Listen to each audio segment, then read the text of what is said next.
If you're someone who wants to improve your English but feels like there's never enough time, this episode is for you. Hi everyone, we're the Shirfa sisters from Malaysia. Azima, Amna, and me, Aisha, hosts of the My English Matters podcast. After spending 8 years in the UK as children, we know the importance of mastering a second language. So we created MyEnglishMatters.com as a platform to help second language learners learn to speak, write, and communicate in English with confidence through our online courses, classes, and workshops. To join our free course called Speaking with Confidence and get the latest updates about our programs, subscribe to our email list at MyEnglishMatters.com. And now, without further ado, let's get started. Hello and welcome to the My English Matters podcast.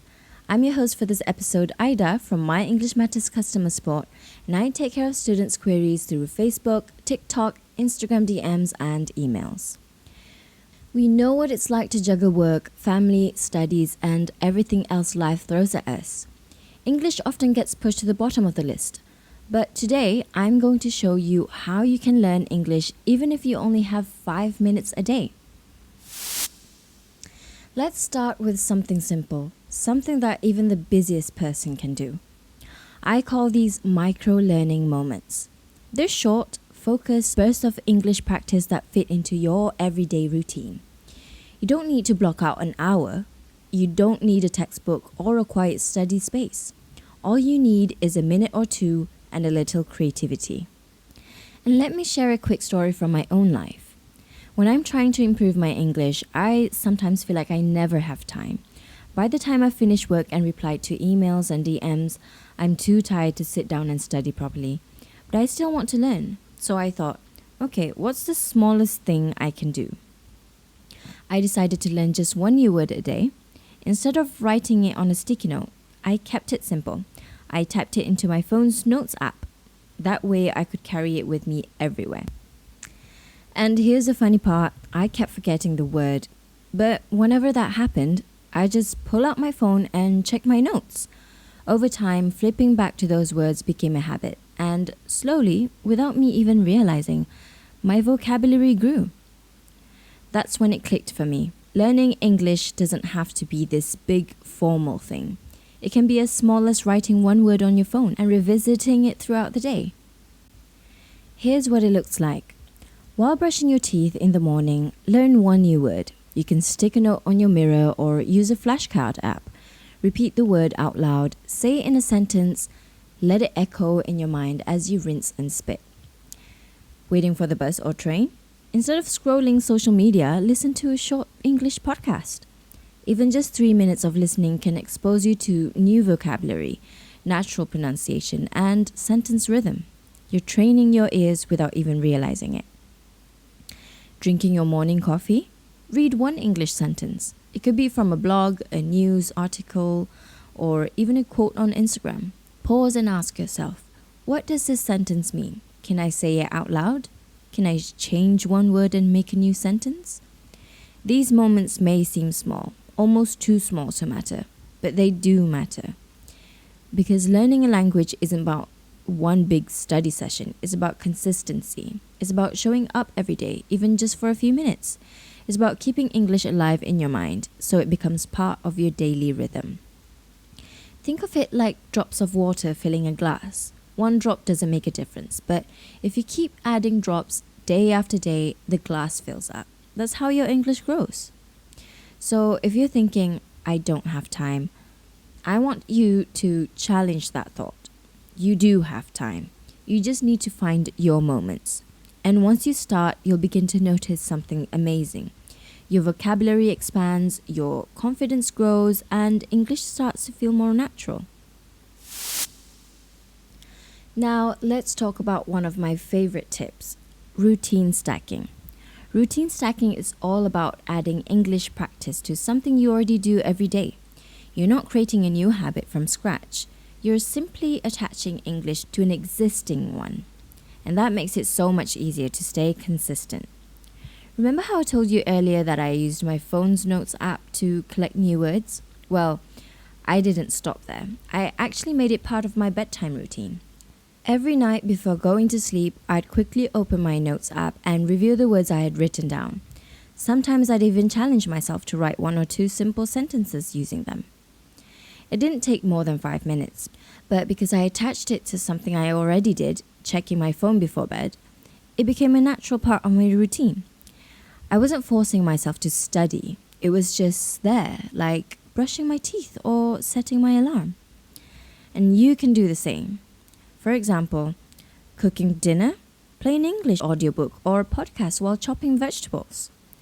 Scrolling through social media, follow 1 or 2 English learning pages so your feed becomes a mini classroom. Before bed, write 3 simple sentences in English about your day, or like me, review the words you've collected on your phone. The beauty of routine stacking is that it feels effortless. You're not squeezing in English, you're blending it into things you already do. And once it becomes part of your rhythm, you hardly notice the effort, but the progress is real. So today, I want you to choose one routine, just one, and stack English onto it.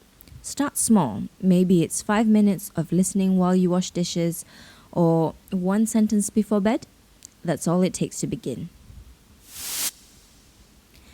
Next up is something I absolutely love, passive immersion. This is when you surround yourself with English, even if you're not actively studying. It's about letting English become part of your environment, so your brain is constantly absorbing it without you needing to sit down and focus. Let's start with something simple. Change your phone settings to English. Think about it. Your phone is probably the device you use most throughout the day. So why not turn it into a learning tool? Every time you unlock your screen, you'll see English words and phrases. You'll start picking up tech-related vocabulary like settings, notifications, battery, without even trying. Here's a bonus tip. Change your social media apps to English too. That way, when you're scrolling through Instagram or Facebook, you'll be reading captions, buttons, and comments in English. It's a simple change, but it creates constant exposure, and that builds familiarity and confidence over time. Now, let's talk about listening. Play English songs or podcasts in the background. You don't need to sit down and study, just let English flow into your ears while you go about your day. Listening helps improve your pronunciation, your rhythm, and your understanding of natural speech. And even if you're not fully focused, your brain is still processing the sounds. Pick music you enjoy, or find podcasts that revolve around your interests like cooking, parenting, or motivation. Play them while you're driving, cleaning, cooking, or even exercising. And if you hear a phrase or lyric that stands out, try repeating it. It's a fun, low-pressure way to practice speaking. This turns what I call dead time, those quiet in-between moments, into learning time. And it's effortless. Now, let's upgrade a classic tip, labeling items in your house. You've probably heard the advice to label things like door or mirror. That's great for beginners, but if you're already comfortable with basic vocabulary, let's make it more meaningful. Instead of single words, use functional phrases, short sentences that reflect real-life situations. For example, on your bathroom mirror, stick a note that says, "I'm getting ready for the day." Near the kitchen sink, "I need to wash the dishes before dinner." On your wardrobe, "What should I wear today?" These phrases help you absorb grammar, sentence structure, and natural expressions, all while going about your day. Here's another idea I love.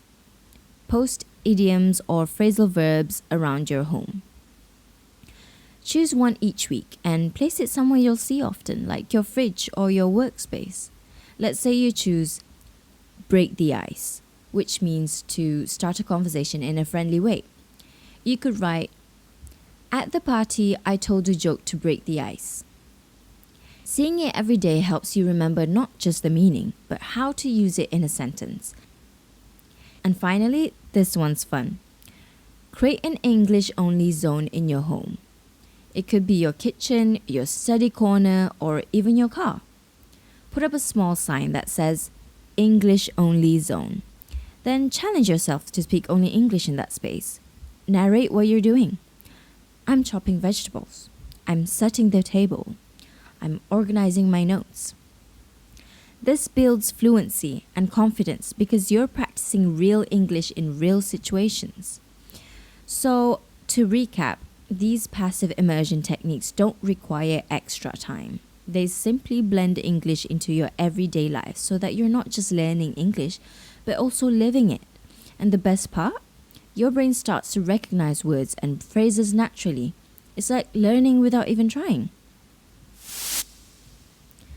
Let's move on to something that can really help you stay consistent.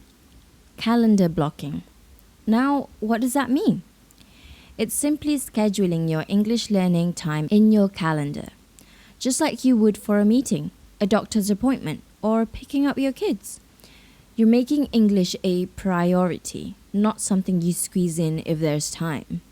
So choose a time that works for you. Maybe it's 15 minutes in the morning before your day starts, or maybe it's right before bed, when things are quiet. It doesn't have to be long. Even 10 minutes is enough.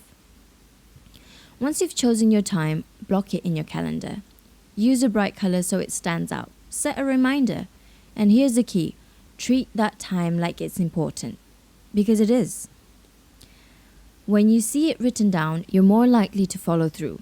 It's no longer just a wish, it's a commitment. And once you do it a few times, it starts to feel easy. It becomes part of your routine, like brushing your teeth or checking your messages. You'll stop asking, when will I find time to study? Because you've already made time. You've protected it. So today, I want you to open your calendar on your phone, your planner, wherever you keep your schedule, and block out your English time.